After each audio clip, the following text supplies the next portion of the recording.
Yes, yeah. Oh, okay. Right there. Hey. Whoop-de fucking woo. Okay. Hey. Right. Come on, set design. Right on. Check out the producers. Stand-in producer.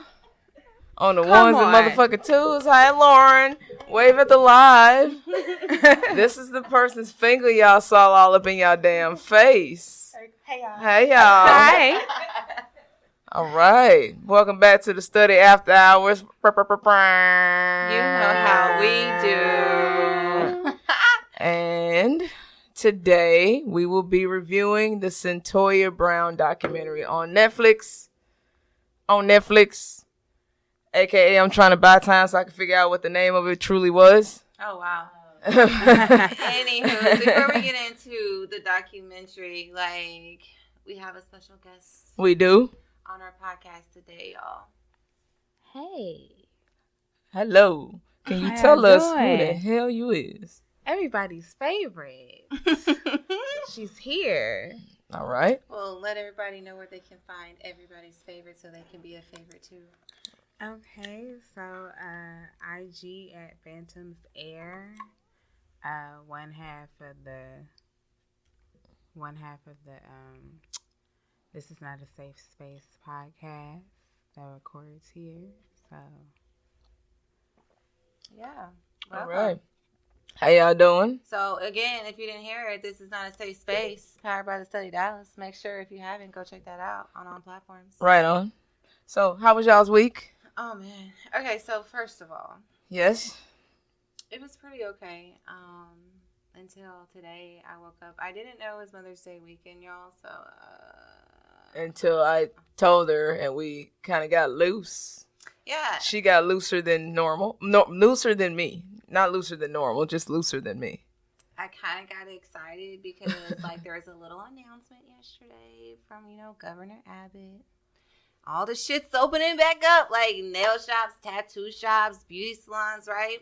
So I'm like, yes, bitch, these fucking shits is about to come off. My fucking toenails look like someone filed the fingernail polish off that shit. Yeah. I it's one missing all the they nail looking polish. Like, help me, please. So we went to go to the nail shop today. And a few. That motherfucker said, we're booked. I don't think we really thought about that when they say open, that means they got to get ready and then open. So most of the nail shops ain't open until next Friday. I've called a few. And I don't mean like a few, like too few. I mean like 10 few. She locked the door. And we pulled up the one. Then she locked the door on me. All I asked her was, can I make an appointment? As soon as I walked out, she wasn't subtle at all. She locked the door. Yeah. Yeah. So besides that, it's been a great week. Happy Mother's Day to all the mothers out there because, it's this Sunday. You got your T-shirts, though. What's going on? We're doing the branding, right? Yeah, so, if you need something branded on a T-shirt, whether it's your company logo or you're branding yourself as, a model, photographer, artist type thing, whatever you need, we put your logo on T-shirts and other items. Just make sure you check us out. I'll tell y'all the website next week, though. Right on. When all the things and items are available. But we do have T-shirts right now. So if you do want a T-shirt or something like that, we can definitely handle that. But all the other items we'll have available next week. Right and on. That is big. What is it? What is it? Wow. I don't think she Y'all was have to ready. bear with me. Listen, I'm a little lit. I've been taking tequila shots. Fuck. All day, Fuck since people. The liquor store opened. So. Boss business branding. Yes. That boss business branding. Help us all. Yes. Yeah. So y'all make sure y'all check that out. Help us all. Yeah. So how was y'all's week? Eileen, how was your week? Everybody's fave? Damn, I done fucked that up, huh? No. You got it right, baby. I know. I was but she goes by a ghost name, everybody's fave, and I just fucked that up. No, she told the people. Oh, you told she didn't tell them her name, but it's okay. Oh, yeah. I fucked that up. It's alright. It's okay. Get it together. How was your week, baby? Damn. My week was wonderful. I've been spending time with the sis. Yeah. I've been in the kitchen just cooking. Whooping up that word. Just You didn't bring no place in nothing. Well, I didn't cook today. Well, that's just unacceptable. I'm sorry. I've been seeing the plates in the tacos for Taco Tuesday, Cinco de Mayo. I seen it. Nothing. I mean, you ain't got no leftovers. Nah, like when I cook, it was Tuesday, and they come over, and it's people come Friday. over. It's like 2 days. That shit is gone. No, it was gone Tuesday. No, okay. It was gone Tuesday. They look good. Yep. And then I braised like some pork chops for me and her. I just been going to the grocery store and just cooking my bad child. We just been right. I mean, that's my goal in life. I mean, a lot of people been getting down since quarantine. Like they're like, fuck it, let's get back in the kitchen. What would this work? Yes. A lot of people started plate businesses. I see selling plates. On a lot Facebook. of plates. See, that ain't what I'm trying to do. I just like to cook for the people. Be careful. Yeah, I ain't cooking for y'all. The hell with y'all custom service. Oh yeah, I did hear that somebody went to jail this week. Who? This business owner. What business owner? What they do? Oh, is that what you're gonna say? No, it wasn't. I had a good week. Okay. Yeah, go into it. I had a great week. That's it. No, I was gonna ask you after this, but you good. Okay. Anyways, there is this business owner, and actually, Brittany had told me about the story. She got sentenced to 7 days in jail and then a $7,000 fine for opening up her beauty salon last week in Dallas. Yeah. She went to jail. Ooh. And I believe the reason she went to jail is because she got on there asking for that attention. And that's what the fuck she got. Yeah. Tell them what she said. That's why her ass went to jail. She was like, come and get it. Come and get it, Governor Abbott and some judge. She was like, come and get it. And she like ripped up the notice for the businesses. And then they went in there and snatched her ass. They got it. They went in there and fucking snatched her ass up. It's a big story. She's in, and I thought it was like some bitch in a faraway state. Now she here. Right here in Dallas. Right here in Dallas. But there's an update to that story because as I was walking down the aisles trying to find which tequila brand that I so love this morning, they were ordered to release her. Why? Because she went to jail ordered for 7 days for opening a beauty salon. So the thing is, the governor told them to release her, and they wouldn't do it until they got a court order. So there was a Supreme Court that signed the order today to release her. Well, it doesn't make any sense as to why she went to jail in the first place. They were just going to release her. Well, she went to jail. That's called people taking too much. Listen, because people doing too much with their power. That's people doing too much with their power. That's why I told her when we was talking about the story. You know don't fuck with people's ego because people got an issue with that. But you know what? This lets me know that I'm not gonna feel bad for what I'm going to say later in this podcast. Okay. It'll circle back around because what? Yeah. Yeah. Meanwhile, we still be in jail. But anyway. Okay. But anyway. So last week I pronounced the girl's name wrong. I think I called her Cynthia. Her name's Cyntoia Brown. That's the girl who went to jail. And that's the one that we're going to be reviewing today. What was the name of the documentary? Murder to Mercy. Murder to Mercy. But before we get into the documentary, I just got a few things to mention. It's Mental Awareness Month. So be aware of your mental, basically. So take this time out. Ain't like you got anything else to do. And try to, better your mental if you can. First thing to do is be aware of your issues. And then try to conquer those issues. The next thing is in music. Kalani dropped a new album today. And Kid Cudi and The Weeknd might be collaborating on a project. And Kid Cudi and Travis Scott topped, of course, the Billboards. #1 with the Scott's album. Travis Scott, I feel like he just gets voted in automatically all the fucking time. But when I listen to his music, East Coast music and South, it's different. Like I just don't connect with Travis Scott's music. But I mean, whatever, he's always number one. It's not like it's a difference. But the big breaking story I got is Princess filed for divorce from Ray J on the 5th. On the fucking 5th. Girl, I thought she was about to say Princess. What's her name from the Princess? What's the people in England? And shit? Oh hell no. She not even no princess no more on thing. But Princess did file for divorce from Ray J. I did not see that coming. How? But god damn, she filed on the 5th. How you didn't see it coming? I didn't see it. Well, I don't watch Love and Hip Hop, but shit, you know. You don't even have to watch Love and Hip Hop. This nigga let her fall in the pool. And he left her stranded 8 months pregnant, didn't he? Yeah, because she tried to swing on somebody. She busted her ass. No, it's okay. She threw champagne in his nigga face. And he moved out the way and she fell in the pool. I remember. Right. So I don't even know why you would marry somebody who you would disrespect so terribly like that. That nigga's not gonna disrespect you for the rest of your motherfucking life. She threw champagne in his face, baby. Like, the disrespect was there on both ends. He said he didn't want to be with her. She said, fuck him.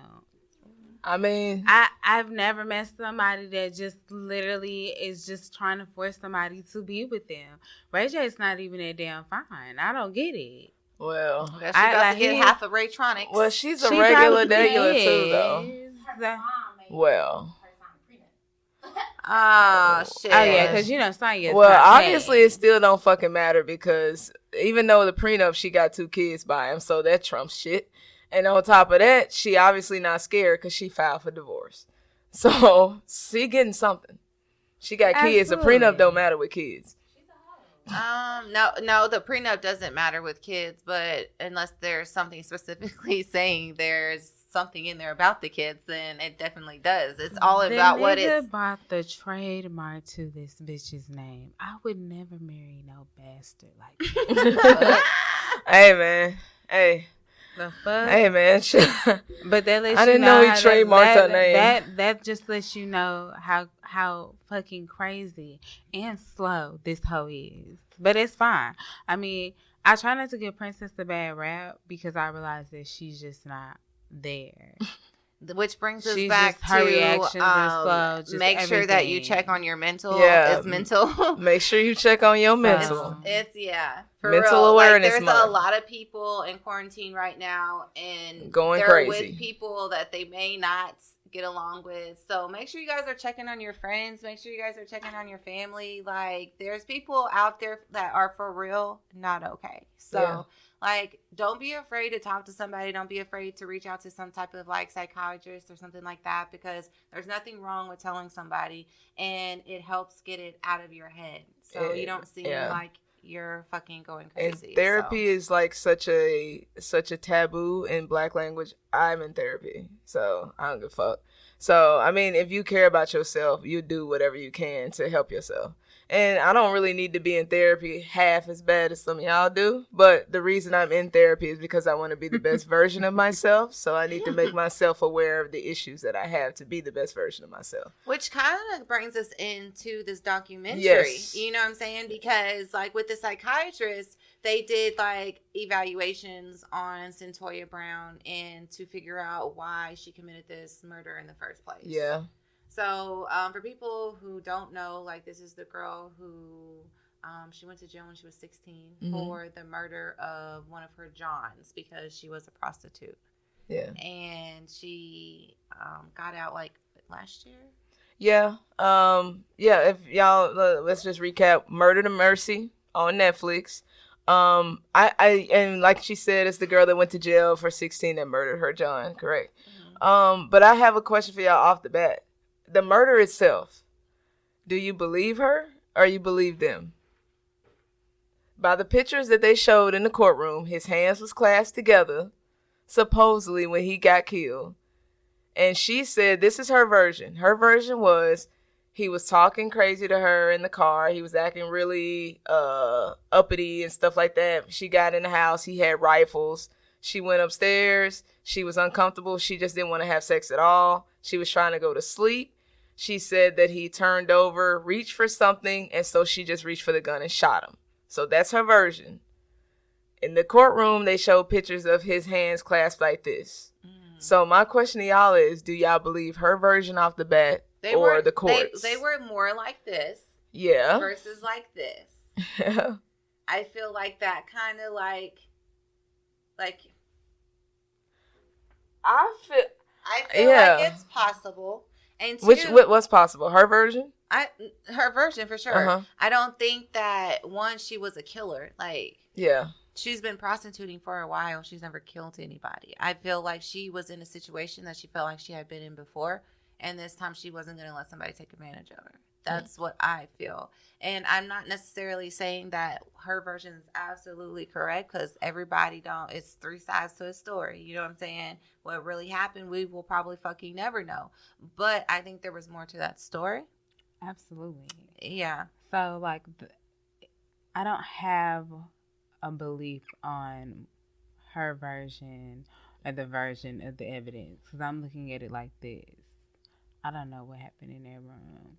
What I do know is that there's no reason why a grown-ass man should be buying sex from a 16-year-old girl. So at this point, whatever happens is whatever happens, sir. Mm-hmm. He didn't deserve to die. Bitch, fuck you. Yeah. How?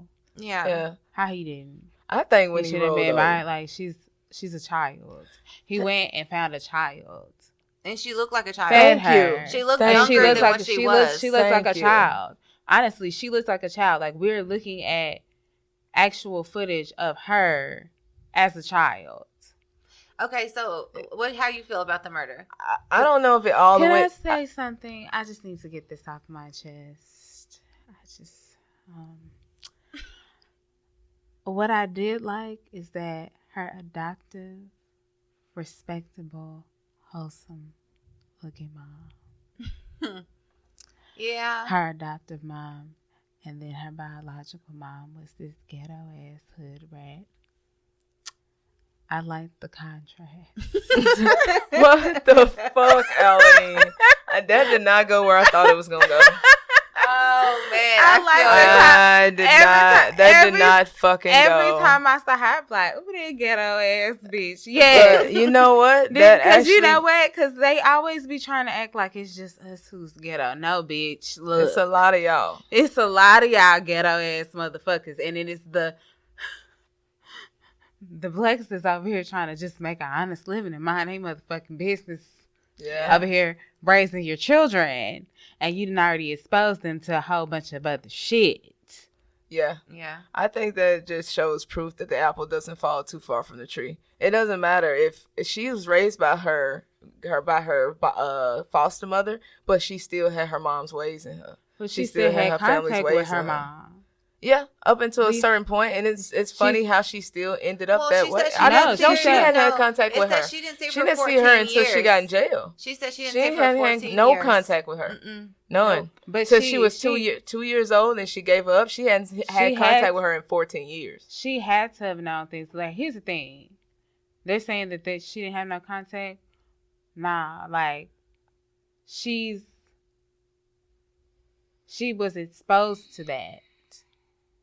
She knew that. You know what I'm saying? Like, in some way, form, or fashion, even if she didn't really have actual contact, one-on-one contact with her mother, like, consistently or something at all, she had a way of knowing about why. But she that speaks to your point, though. That's about to speak to Mimi's point. What? You were talking about how they started researching why she was making the decisions she was making. Like I said, it doesn't fall too far from the tree. Your body chemistry is still that of your biological parent. So like my mom said, I didn't know my dad at all. So I was like 18, 19. And yet I'm walking around just like this nigga. I'm talking like him. I'm acting like him. Don't even know him. Never seen him. It's still in your body. It's in your body. It's in your DNA.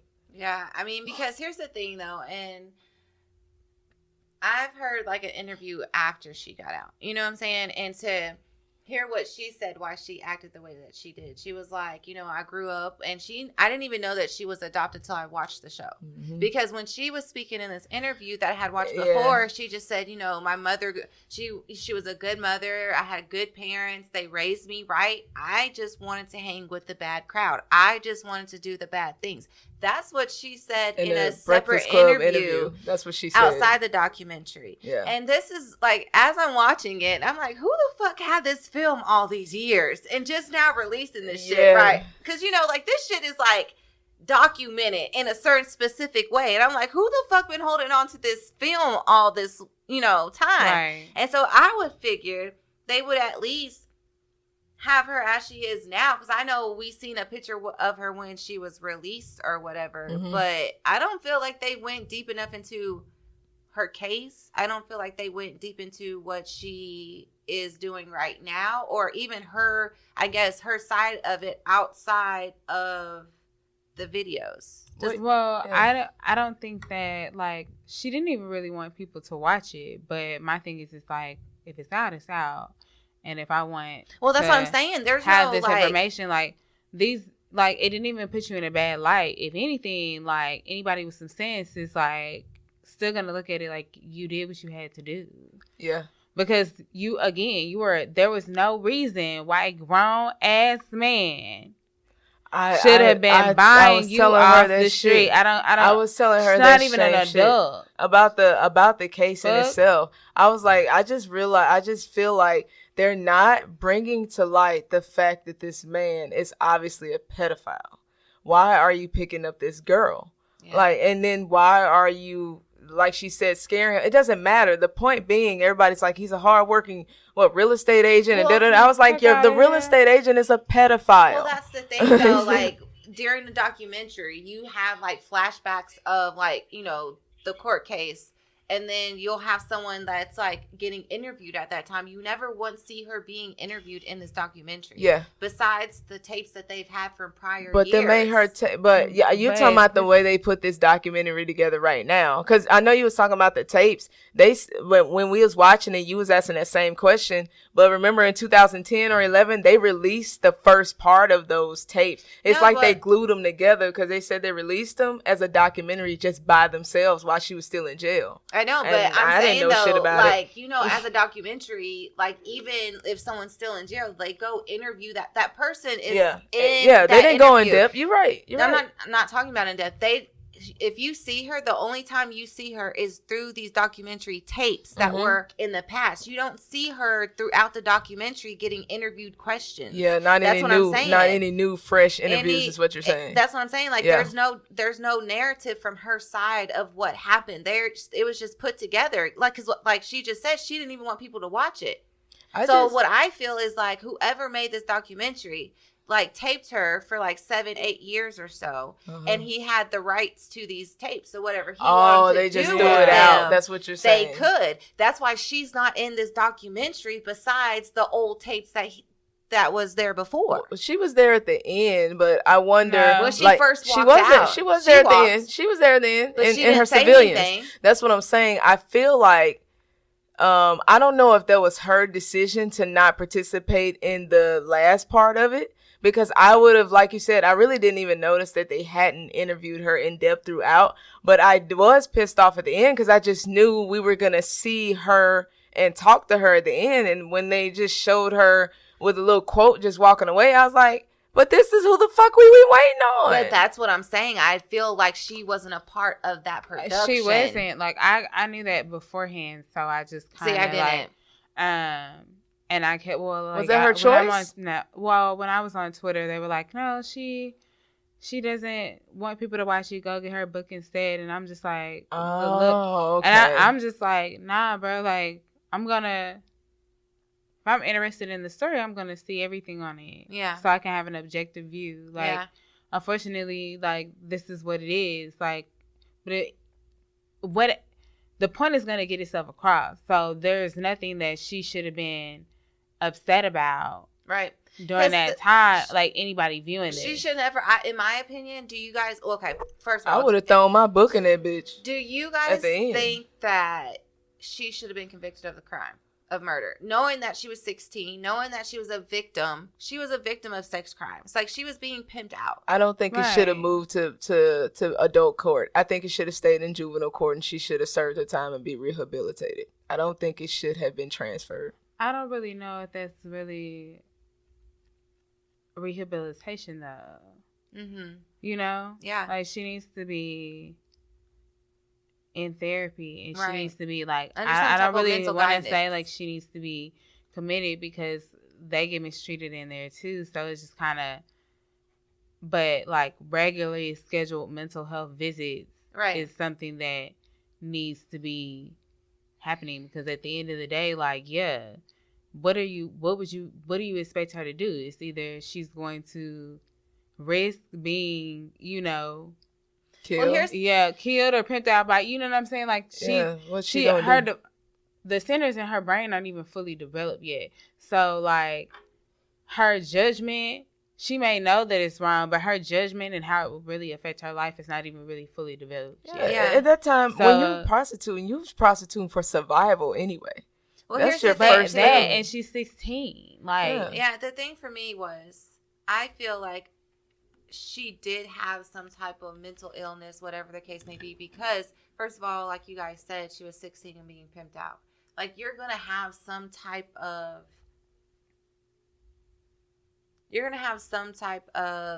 like mental from that. You know what I'm saying? Right. It's going to be fucked up from that. But I also felt like the things that they were asking her, it was kind of like they were kind of guiding her what to say. So do you feel this way? Or, yeah, sometimes I feel really happy at times. Sometimes I feel really sad. I feel like that's like any teenager. You know what I'm saying? Like, right. I feel like some of the things that she answered to is because she felt like that's what they wanted her to say. And that's what really, like, that was the disability versus like her really like agreeing showing to, she was disabled. Right. Or agreeing to what they wanted her to say. You know what I'm saying? Yeah. So I really feel like she was somebody who just was a follower. And that's what led her, because she wanted to be with the people like who did bad things. Like, she followed a bad crowd, and then she got into pimping, and this pimping controlled her. Like, I feel like she was like a follower, and that's what led her into the life that she did. So even if it was a detective or a pimp telling her to say this or do this, I felt like she played into what they were telling her to say, versus her really getting the help that she needed by staying in the juvenile system and really figuring out the deeper issues. Well, she couldn't. Well, the thing is, she couldn't stay, period. And like she said, when the prosecutor, she was very pissed off, because I think what really messed it up was the prosecutor was basically arguing a case when he wasn't supposed to be arguing a case. At the time, they were trying to figure out, are we going to send her to adult court? Right. Or are we going to keep her in juvenile court? Right. And he went in there, and it looked like she was going to stay in juvenile court. Because if that's the case, then yeah, probably she would have been convicted. I ain't got no problem with that. But I know that she has a chance in their court to actually get out. Mm-hmm. But the fact is, like she said, he really went in there and argued a case when that wasn't supposed to be what that was about. Yeah. And so I think when he started saying that, that's actually what messed her up. To me, it was the prosecutor that messed her up. Or does it fall on the judge because the judge allowed it? Right. Yeah. I mean, I'm sure the responsibility falls on the judge. Because the judge specifically told her before any of it started, we are not here to argue your case. And that's exactly what the prosecutor did. Let the he argued the case. Get up and argue the case. Exactly. But it also falls on her lawyer, because y'all just objected. They should have objected. Sat there. Yeah. Fuck. Yeah. And then said that they were friends. We've been friends for 15 years. No, fuck all of that. That's friends. the problem with people in business and friends. No friends. To find out, like, the reason why she ended up, like, getting a sentence, like, reduced, not because she fell under the category as a sex traffic victim. It's because she was diagnosed with having alcohol syndrome or something like that, which her lawyers failed to present in her original case, and that's what ultimately got her out. But what was really kind of crazy is she really got a lot of attention behind her on social media. And they did mention it briefly, but they didn't bring in the fact that Kim Kardashian got behind her or all these they didn't mention none of her that. like team and shit like that. Like, I need to see it's more. like they threw the documentary together just to make some money. Yeah, it's like they threw it together to the point where we only saw her for 2 minutes and we don't give a fuck about none of y'all. What was the Tyler Perry movie I said I didn't like? Come on, Aline. The new movie. The one that everybody says the lawyer sucked in. Nobody remembers the name. That's how terrible it was. No. Tyler Perry. It's A Fall from Grace. Yeah. It was. That's how it was thrown together from like A Fall from Grace. That's how the documentary was thrown together like Tyler A Fall from Grace, y'all. Not to say that this wasn't a good documentary to follow up on what happened, because at a time when this girl went to prison, I'm about the same age as her. So at the time I wasn't aware of any of this going on. I wasn't aware until our 28, 29 years of age. So if you don't watch the documentary, you are missing out on just the history of what the system can do to you, what the system did to her. All of it. You don't not watch the documentary, because you are definitely missing out. And after you watch the documentary, if you want a little in-depth kind of perceptive like from her, go watch her interview on The Breakfast Club. On The Breakfast Club. Because after she got out, heard that interview before, then like I would have been like, wait a minute, on some other shit. Yeah. But hearing her part of it too, like she started writing somebody almost 2 years before she got out. Like they got engaged. Yeah, they're married now. Yeah. She's put out a book. Like I think she's working on like some type of movie deal or some shit like that. I don't know. But like there's like another perspective of this story that I feel like we didn't get yet. The thing that I really grasped from the story, and the reason like I kind of like fell in love with her in this, I fell in love with her as far as in this documentary. From the time that she was 16, when she found out that she was going to jail for however many years, she wasn't angry. She wasn't negative. Like she said, well, I'm in here. I love you, Mom. Every time that she got knocked down in court, every time she came back, well, I'm in here. I'm going to just keep on pushing. I love you, Mom. Like there was never a time where she was like so extremely negative, knowing that she wasn't having a chance. And that's kind of like what I point out. I'm just like, I really like how she just kept her composure up every single time. They called her retarded in court, and I cried with her, because it's like she started crying because it's like, don't call her retarded. Like they literally were calling her retarded in court. She may have been legally retarded, but to call somebody retarded in court, I just really felt for her in that moment, because that's the only time I really saw her cry in court was when they started to evaluate her mentality. And I just kind of felt for her, knowing that she had more social skills than mental skills to me. But that's just me. I think what fucked her up hearing that is because she heard it for the first time in court in front of everybody. Yeah, because she looked like she got shocked from hearing this. Yeah, she was crying. But she did end up being a college graduate before she got out of prison. So she was amazing. She was amazing. She was an amazing person. She was definitely an amazing. Like if you watch all her reactions throughout that entire documentary, and she doesn't even know that this is going to be used for something, just the way she carried herself and her spirits. When she said that she didn't want people to watch it, I was like, I don't know why, because you're not in a bad light. Yeah. At all. Like I understood. Like, no, I get it. This is a child. Mm-hmm. And for a child to respond that way? Well, here's the thing. Goodness. Not only was she a child, she looked younger than she was. And she looked 12. When you talk to her, her mentality was younger than 16. Because when she first started talking on those tapes, I thought she was like 12, 13, 14, in that range. You know what I'm saying? Right. And then they're like, no, she's 16. I was like, well, damn. You know what I'm saying? She doesn't seem like I'm not saying she seems like she has like a mental disorder, but her mentality, like her growth very in life has a very, she looks like a young-minded person. Yeah, very young-minded to be 16. Like, even though 16 is young-minded people, it's just, So, I mean, if you haven't watched it, you guys, name of the documentary is Murder to Mercy. It's the Cyntoia Brown story. If you don't know who Cyntoia Brown is, she is the girl, the 16-year-old that Social media got behind it, actually went to jail for life at a certain point in Tennessee. Kim Kardashian got behind it when we all heard it. Social media got behind it. Everybody tried to get her released for clemency in prison. So if you have not watched it, it's very fresh in the news. Go watch it. Yeah. And after you watch it, leave us some type of comment. What was your favorite part of the documentary? What parts did you not like? That's also what I want to ask y'all. Like the biggest parts that y'all just could not deal with, as far as whether it was the case, whether it was her. Like, what was your part in the documentary that you just disliked? I have a thing with fucked up moms. You know what I'm saying? That seems to be my thing in every documentary. It seems to be like a theme.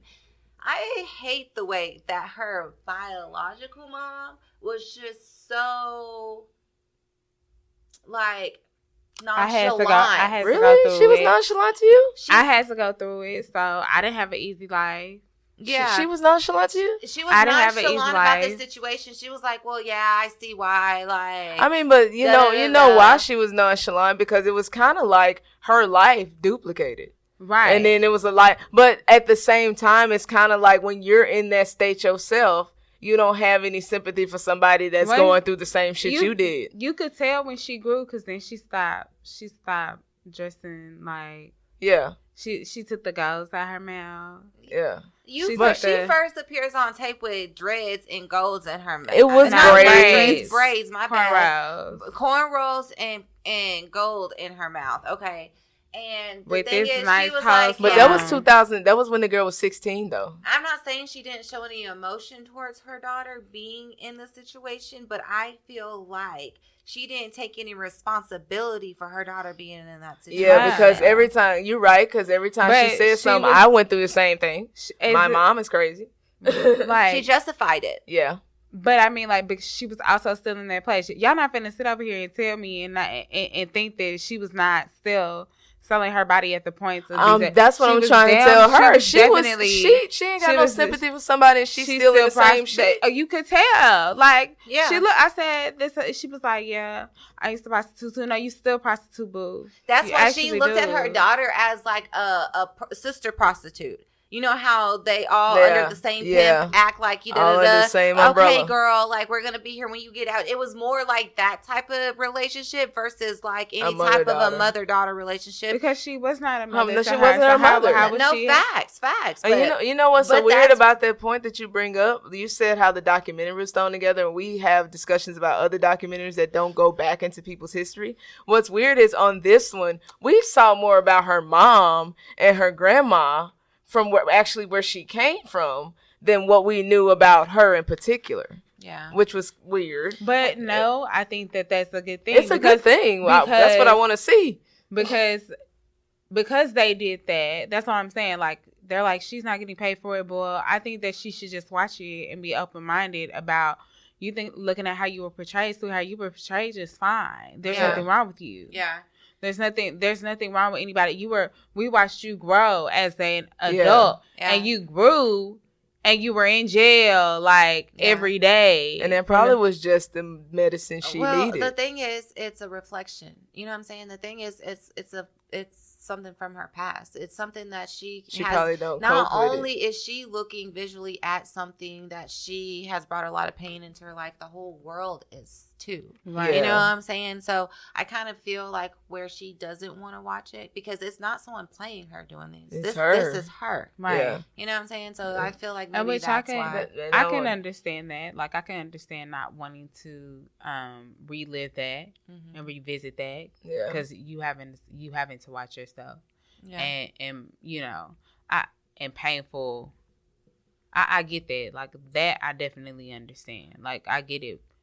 And that however, I'm just saying, like, she wasn't portrayed in a bad light. So getting the background on, like, no, this is the type of mother that she had. Her adopted mother that just kept going to see her and just kept fighting for her and just kept being there for her. Yeah. I got the same question for you. What was the worst or the thing you disliked in the documentary? You know what? I actually didn't dislike anything in the documentary. I kind of just, like, watched it for what it was. It just was present with it. Like, Yeah. Okay, this is what it was. Because when you looking at it, it's just like, okay, they, this is what the justice system does. Oh my God, yes. So you have this girl. Y'all trick this girl. This girl, y'all know she's slow, so y'all trick her. Come on now. Y'all trick her into confessing that she killed this man. Y'all, y'all promised her some stuff. Y'all did. Yeah, like, stop playing. Like, yes, y'all did. Like, the baby's not lying. No. Like, I mean, we saw it on the tape. She told the truth. She told the truth to y'all, so she's not lying. Yeah. Who's gonna say that they committed murder and someone didn't tell them that at least we're here to help you type shit? Right. Especially a 16-year-old. She's a child. Y'all manipulated her. Yeah. She's already, susceptible to being manipulated. She's been getting pimped out. Yeah. Didn't even notice. How much is her boyfriend? I think that's true too. And I'm glad you kind of said that, because I just always have an issue with the justice system, period. Like, I just cannot stand how the justice system is humans, and I just wish people that have all of that power recognized all of the power that you have and who it affects. There's so many people in this world that don't even realize how much power they have and how many people they affect, and it just kills me to know that people have this type of authority over folks' lives, and it just happens every day. But like you're saying, I mean, that's every day, so what can you do? Right. So, all right. Well, y'all, this has been another episode of the Study Dallas After Hours. We're not going to tell you what we're reviewing next. You're just going to have to follow us on our social medias at the Study